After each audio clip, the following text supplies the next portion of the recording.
Halo semuanya, Goptok, balik lagi di channel Rek Manis, Teknologi Life Manis. Ini ada monitor yang harganya cuma 1,4 juta aja dan udah bisa menunjang segala aktivitas kalian. Bisa kerja, gaming casual, dan entertainment pun ini bisa.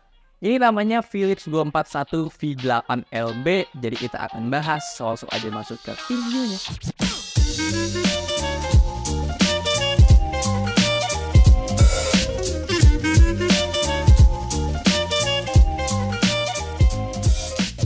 Gue langsung kasih tahu aja spesifikasi monitor ini ke kalian. 100 Hz, 4 millisecond response time, 24 inch dan Full HD. Monitor kelas bisnis ini sebetulnya punya desain yang biasa aja, bukan yang spesial, simple banget. Dia juga punya desain itu bukan yang sangat-sangat slim, tapi masih ada cembung di belakangnya dan kelihatan dari depannya ya terlihat jelas kayak biasa. Yang menarik cuma ada logo Philips ini ya kayak agak keluar gitu ya. Dan satu hal yang menurut gue istimewa dari si monitor ini adalah refresh rate dia bukan 75 tapi 100 Hz. Dimana monitor kelas bisnis 100 Hz itu udah sangat-sangat gue rekomendasiin. Dan kalau misalnya kalian lihat di sini dia tuh udah ada support VSA 100 x 100 mm, jadi bisa kalian pakai bracket.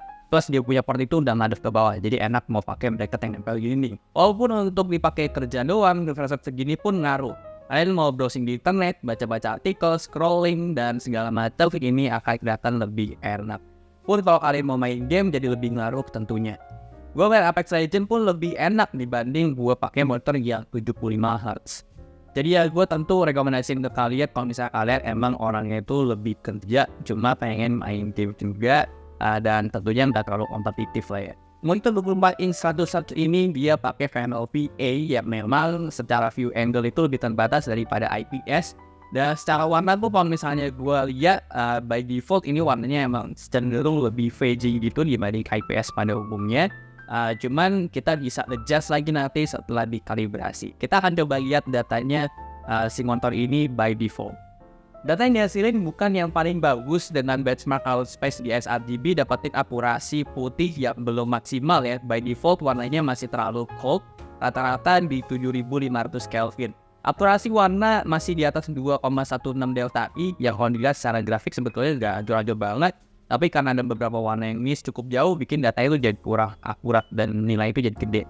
Untuk gamma sebetulnya udah cukup mendekati, kita dapat di average 2,16 yang dimana targetnya itu ada 2,2.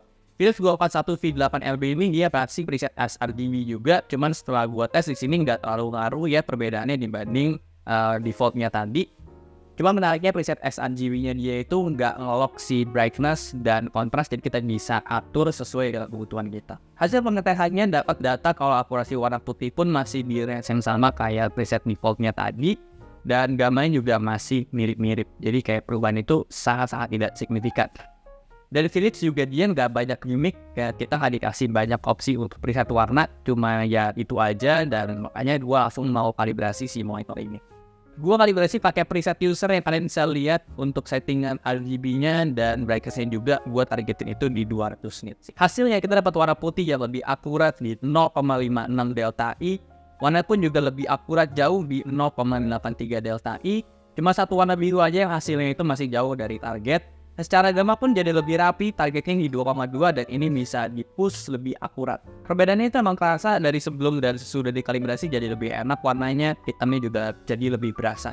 Tapi setelah dikalibrasi gue bisa dapetin data color gamut itu ada di 94% sRGB, 71% DCI P3 dan 69% Adobe RGB. Secara gamut untuk sRGB di sini dia cukup tinggi di 94%, jadi untuk kebutuhan video yang di-upload video di media sosial atau digital platform ini udah cukup. Cuman memang kalian harus kalibrasi si monitornya ini biar hasilnya tuh lebih maksimal gitu, biar dapat di 94% sRGB-nya itu. Jadi secara performance di 100 Hz-nya dia, terus warna yang akurat setelah dikalibrasi, menurut gue ini oke dibanding dengan harganya dia yang cukup budget. Lemahnya dari monitor ini karena dia panel VA, jadi view angle-nya terbatas banget dibanding IPS. Dan dia punya brightness itu cuma di 250 nits aja maksimalnya. Jadi ya itu juga jadi kendala kalau misalnya kalian mau pakai monitor ini di ruangan yang terang banget gitu. Kalau misalnya ruangan kalian banyak kaca atau di gedung-gedung perkantoran yang kebuka kacanya gitu masuk sinar matahari, ya ini bisa jadi nggak maksimal. Fitur lain di monitor ini yang bisa mendukung performance gaming kalian itu ada adaptive sync. Ini bisa membantu monitor ini yang punya resolusi di 4 millisecond, jadi bisa lebih akurat lagi untuk pergerakan musuhnya, minim blur dan minim tearing juga. Dan gue juga udah coba Yubo tes, hasilnya masih ada blur memang dan ada bayangan di belakangnya. Ya emang gue pengen ngingetin ke kalian kalau monitor ini tuh bukan diperuntukkan sebagai monitor yang dipakai sama kalian para player kompetitif gitu, tapi untuk kerja sehari-hari yang mungkin beberapa pekerjaan itu nggak memerlukan akurasi warna yang detail banget, bukan kayak editor atau colorist itu. Gue pribadi enjoy pakai monitor ini untuk main FIFA 23, nonton film, gue masih nyaman. Bahkan gue sempat ngerjain editan short video untuk Reels, TikTok, dan Shop pakai monitor ini. Dan gue bisa enjoy warnanya pun setelah gue kalibrasi, gue nggak ada masalah. Gue bisa oke sama warnanya, dan karena di-uploadnya di media sosial dengan gamut sRGB-nya dia yang udah cukup di 94%, menurut gue ini akan aman-aman aja. Untuk ports di monitor ini ada satu HDMI 1.4 dan ada DISA. By the way, di monitor itu nggak ada speaker internalnya, jadi ya kalian harus siapin speaker eksternal atau pakai headphone kalau di setup kalian itu ada speaker. Untuk harga monitor ini gue dapat ada di 1,4 juta dan ini udah ada garansi 3 tahun. Link produknya gue taruh di description box dan itu juga ada link ICC profile kalau misalnya kalian mau. Jadi ya mungkin segitu aja untuk video kali ini. Thank you banget udah nonton. Kalau suka boleh like, share, dan subscribe. Gue sampai jumpa di video selanjutnya. Terima kasih.